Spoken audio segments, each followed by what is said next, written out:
Bom, vamos resolver mais um problema envolvendo, então, termodinâmica da combustão, ou de reações químicas, né? Agora a gente tem a combustão do heptano, C7H16, que ocorre em um queimador de fluxo constante, onde o combustível e o ar são adicionados na fase gás, né, como gás, a 25 graus Celsius e 100 kPa. A mistura tem, então, 125% de ar teórico e os produtos estão passando por um trocador de calor, onde são resfriados até 600 Kelvin. Encontre a transferência de calor do trocador de calor por quilomol de heptano queimado. Ok? Então nós vamos sair queimar 1 kmol de heptano. Então eu vou escrever aqui a minha reação química para o ar teórico, né? Para a gente descobrir quanto que é 100% do ar teórico, e a gente adiciona esses 25% aí a mais, né? Então temos 1 mol de C7H16 mais A mols de ar. Isso vai reagir, então, produzindo B mols de CO2 mais C mols de água. Como é uma combustão com 100% de ar, vai ser uma combustão sem excesso de ar. Então vai sobrar esse A3,76 N2 aqui, como não reagindo, né? Ok? Bom, se a gente contabilizar então o nosso número de hidrogênios, do lado de cá, do lado esquerdo da equação, na primeira linha ali, eu tenho então 16. Do lado de cá, então, eu tenho 2C. Correto? Aqui eu vou ter então C vezes 2. Meu C igual a 8. Vou contar também o número de carbonos. Então aqui eu tenho 17 do lado esquerdo da minha equação, e eu tenho B aqui do lado direito da minha equação. B igual a 7.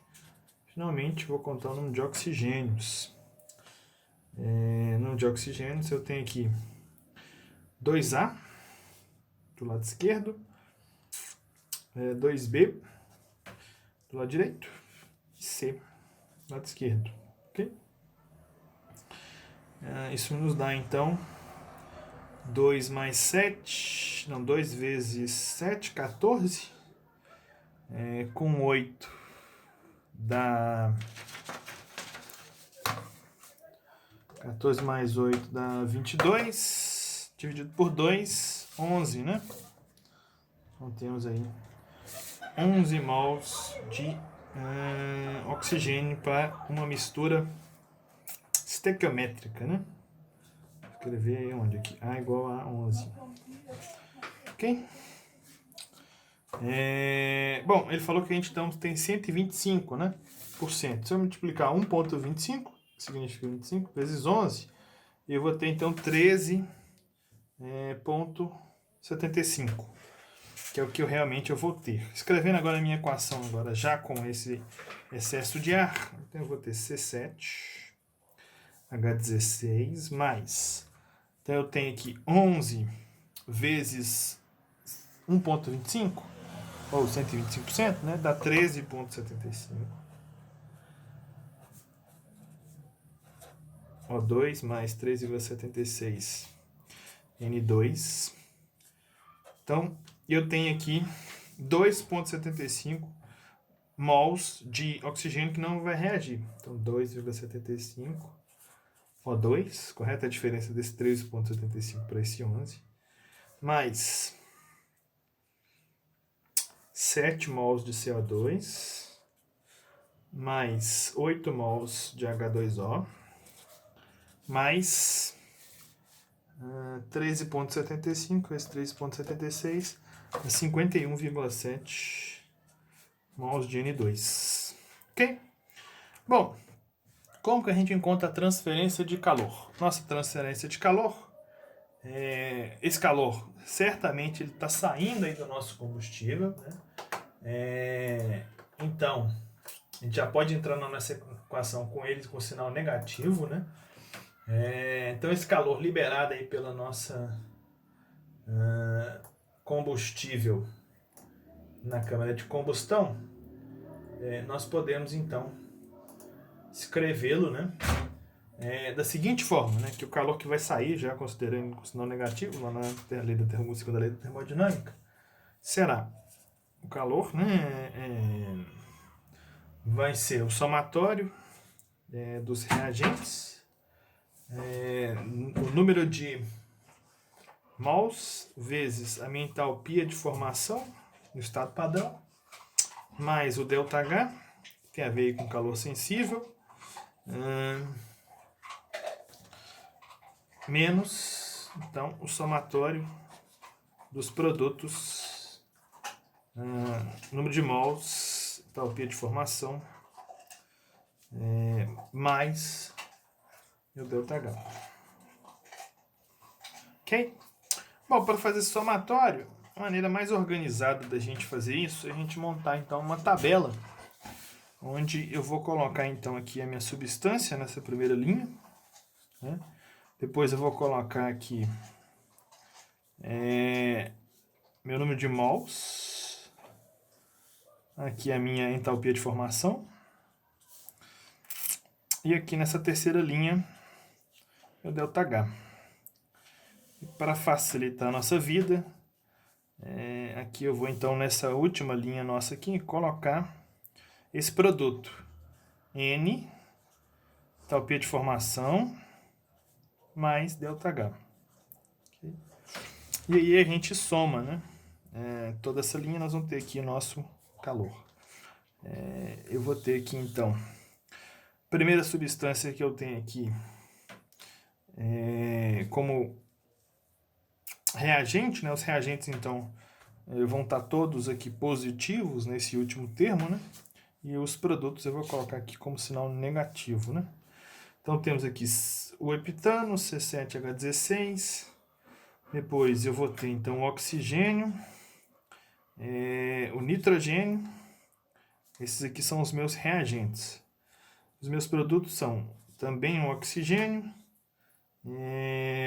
CO2, a água e o nitrogênio, ok? E aqui no final então eu vou ter meu somatório, ok? Que vai ser exatamente o nosso calor. Ok, então eu preciso preencher essa tabela aí com os meus dados. A primeira coluna aqui eu já tenho todos os dados, né? É 1 mol do combustível, 13,75 mols de oxigênio, 13,75 é exatamente esse 51,7 mols de nitrogênio que não vai reagir. Depois eu tenho oxigênio aqui 2,75 mols. Eu tenho aqui então o CO2 7 mols e a água 8 mols. Ok? Vamos então obter as nossas entalpias de formação. Essa entalpia de formação nós obtemos então na nossa tabela A10. Então, na tabela 10, olha só, temos aqui a nossa entalpia de formação. Heptano, aqui ó, C7H16, nossa entalpia de formação então é menos 187.900. Menos 187.900, ok?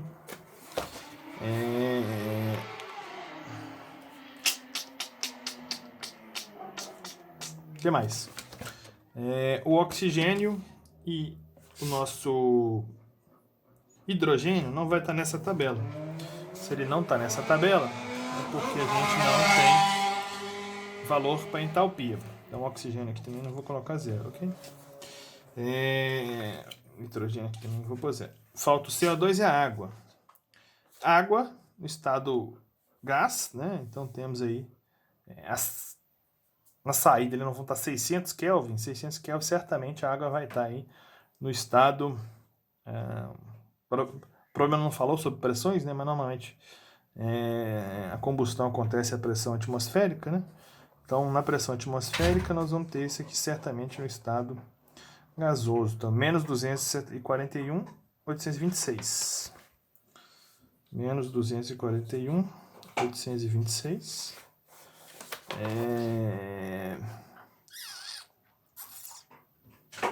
E vamos ter o CO2, dióxido de carbono, menos 393,522. 393,522. Ok?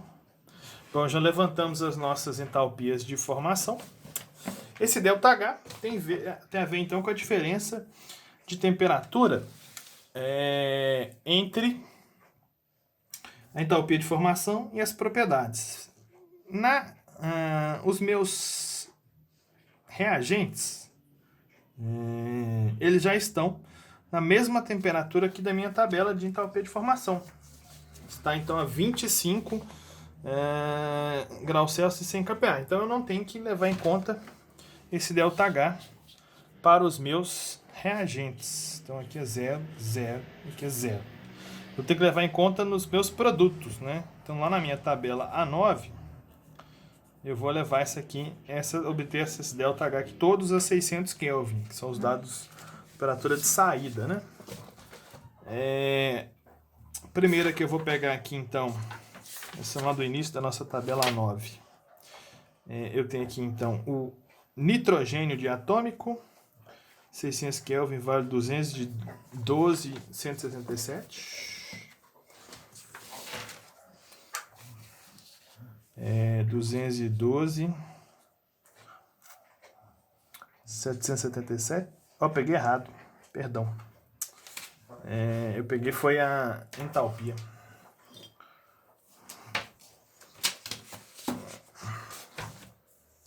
Essa primeira coluna aqui é 8894. Então vou escrever aqui de preto por cima. 8894. Ok?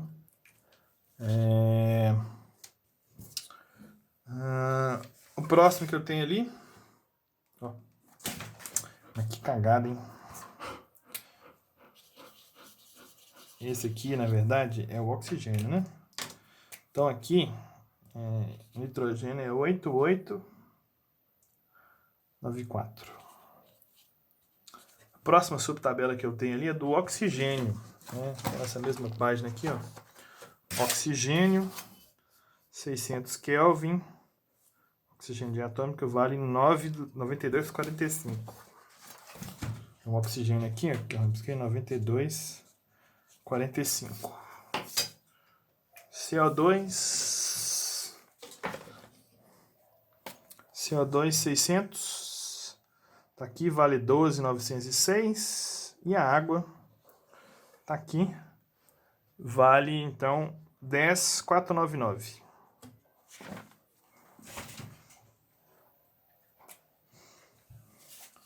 Doze 906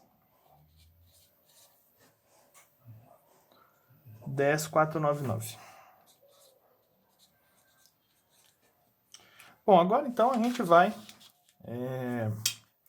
preencher essa tabela, né? Como eu vou fazer o somatório, eu já vou então colocar todos esses termos aqui relacionados ao nosso produto, né? Os nossos produtos negativos, que aí quando eu somar toda essa coluna aqui, eu vou ter exatamente ali o meu calor, ok? Então, preenchi aqui a nossa tabela com somando esses dois termos e multiplicando aqui pelo número de mols. Aqui eu inverti o sinal, porque o resultado deu negativo. O somatório disso tudo aqui, então, dá 3,84 vezes 10 a 6 kJ por kmol. Então, esse é o nosso calor, né? 3,84 vezes 10 a 6 kJ por kmol. Podemos calcular, então, esse calor aqui por unidade de massa, tá? Basta a gente dividir, então, pela massa molecular do heptano, que é 100,205. Então, se eu pegar 3,84, 178, expoente a 6, dividido, então, por 100,205, a gente tem, então, 38,34 megajoules por quilograma, que normalmente é a unidade que a gente vai encontrar aí para esse calor liberado na combustão, tá? É porque eu sou engenheiro mecânico, né? Então, para mim, esse valor aqui me diz muito mais sobre a coerência do resultado, né? Do que este valor aqui. Então, eu sei que normalmente os combustíveis têm aí essa faixa aí vão estar nessa faixa. Tipicamente aí entre 10, alguns combustíveis podem ter até um pouquinho menor, né? O calor liberado na combustão menos de 10 megajoules, né? Mas tipicamente vão estar aí entre 10 e 50 megajoules por quilograma. Ok? Então até o nosso próximo vídeo.